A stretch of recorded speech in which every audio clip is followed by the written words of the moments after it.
everyone. This is Outnumbered. I'm Kaylee McEnany, here with my co-hosts Harris Faulkner and Emily Campagno. Also joining us, Fox News contributor and former Hawaii Congresswoman Tulsi Gabbard, and Fox News contributor and senior fellow at the American Enterprise Institute, Mark Thiessen. We begin with new questions about the NAACP's travel advisory warning for Black Americans and the timing of that advisory. It was issued, interestingly enough, just ahead of Governor DeSantis's expected 2024 announcement. Coincidence? I don't think so. The NAACP says this in response to several laws signed by Governor DeSantis and declares the state is openly hostile to African Americans and people of color. But the chairman of the NAACP, Leon Russell, appears to live in Florida, Tampa to be exact. That's my hometown. Florida is so dangerous that a Democrat strategist who claims Florida is about to be a terrorist state just took her family there on spring break. And I really appreciate the NAACP's guidance on this issue. You know, I just took my family to spring break in Florida recently, and I think about all of the folks who traveled there for sun and joy and peace and restoration. And to be reminded that actually this is getting to the point where Florida is about to be a terrorist state to many of us here in America. Certainly as a lesbian, as a Black woman, I don't want to have anything to do with the place. And I think about all the other people who don't want to travel there either. And so I think it was very clever on behalf of the NAACP. I thank them for issuing this broad guidance. You know, there are places I don't want to take my family, Tulsi, Afghanistan, Syria. A lot of places come to mind. And Terrorist I just don't go there, terrorist states. Notice she didn't, I mean, it sounds like she and her family had a great time.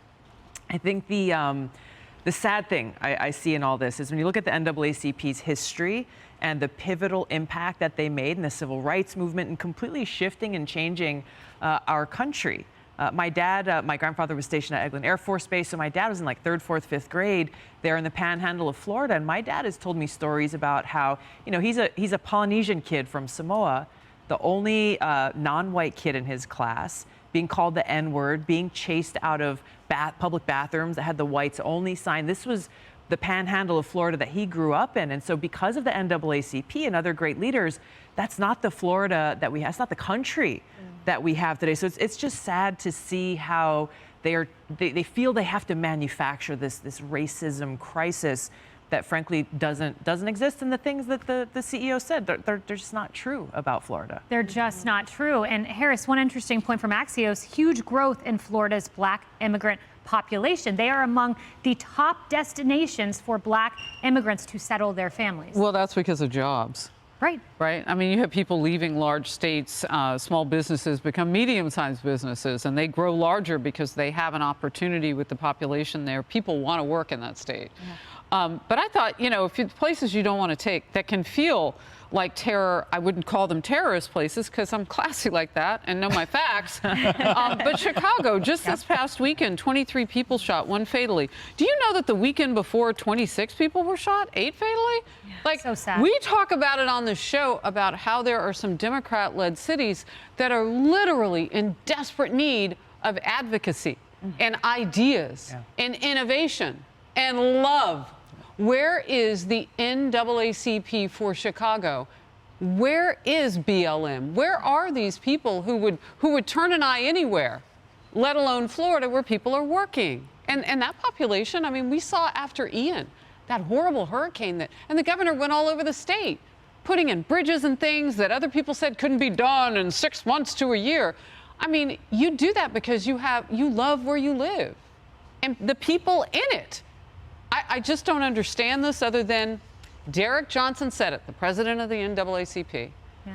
This is where the politics are. We rolled that bite last hour. Yeah. That sound from him. This is where the politics are. And when people tell you what they're thinking and who they are, we know. Believe them. Florida's Attorney General, to your point, she said, Ashley Moody, people come to Florida, we have a 50-year crime low. versus Chicago, 23 people killed over the weekend. She said send a travel advisory there. And that was actually an improvement from the weekend before. Right. Which Sad. is really frightening. Sad. You know, the nuts and bolts of the lie, we need to unravel this, Mark, because they say DeSantis doesn't want to teach Black history. It's a patent falsehood. We've heard this from the Views set and onward across liberal media. But Florida's public schools are required by law to teach students about the enslavement experience. That's a quote, Wall Street Journal editorial board, about abolition, about the civil rights movement, and the history and contributions of Americans of the African diaspora. And they go on to cite the Department of Education website. Yeah, and also DeSantis signed a bill to add the 1920 I'm going to mispronounce it, Okechee massacre, where Black Floridians were killed by a mob. You can teach the facts in Florida, you just can't teach CRT. And that's what most Americans want. But here's the thing, the travel advisory isn't working because Florida is the #1 state for in-migration within the United States and the #1 state for destination for migrants from around the world coming to Florida. 1,200 people a day moving to Florida. And the NAACP has not been that organization for many, many years. I worked for George W. Bush in 2000. They ran one of the ugliest campaign ads ever against George W. Bush. They used the daughter of James Byrd, who was lynched by a mob and dragged behind a car, and they showed a picture of a car with chains going behind it with his daughter saying, when George Bush wouldn't sign hate crimes legislation, it's like they killed my father all over again. Wow. It was the most brutal, and they called Brian Kemp, Jim Crow 2.0 for signing that bill that cost $100 million in revenue for minority-owned businesses because they pulled the baseball, the All-Star game out of. So this is not an organization that's been a champion of Black Americans like the ones you're talking about in Chicago for a very, very long time, and they've been calling Republicans racist for a very long time. It's a good history lesson and reminder. You know, Emily, another good reminder is in 2018, Governor DeSantis, the tipping point for him, the voting bloc that tipped him over, Wall Street Journal editorial board also dove into this, was Black school choice moms who broke for him in numbers that put him over the edge. He didn't win the whole group, but it was significant to his candidacy, and he's made good on those promises. Right, because regardless of skin color, the same concepts matter to us all as Americans, as humans, which is education and employment and opportunities for advancement and health. And in all of those arenas and more, Florida ranks among the top in the country for humans, let alone for African Americans. So let's dig a little bit deeper for that. On national aptitude tests in 2022, Black 8th graders in Florida scored in math, in reading on average, 255 and 247. That's better than the national figures, and it's better than, I note, the NAACP's headquarters of Maryland. Black unemployment rates in Florida, we finished 2022 in Q4 among the lowest in the country there in Florida, 3.8%. The national average, 6.1%. DC, Chicago, to your point, Illinois, of course, the highest in the country. That's 10.9%. And let's talk about maternal mortality for African American women, because that's a talking point that the liberal media loves to harness without knowing their facts. In 2021, almost 70 out of 100,000 women, that was the national average for maternal mortality deaths. In Florida, it's 39. And that's why, in part, the Wall Street Journal board, in their infinite wisdom in this particular concept, they say, look, this advisory shows that even in today's polarized environment, it is still possible, ladies and gentlemen, to lower the bar. And I just wonder whether the liberal media and the liberal woke left will come out and call this for what it is, which is fiction and theatrics. They won't, but what you just laid out is the reason why Black and Latino voters have increasingly moved toward Trump, towards DeSantis, towards the Republican Party, because they recognize success.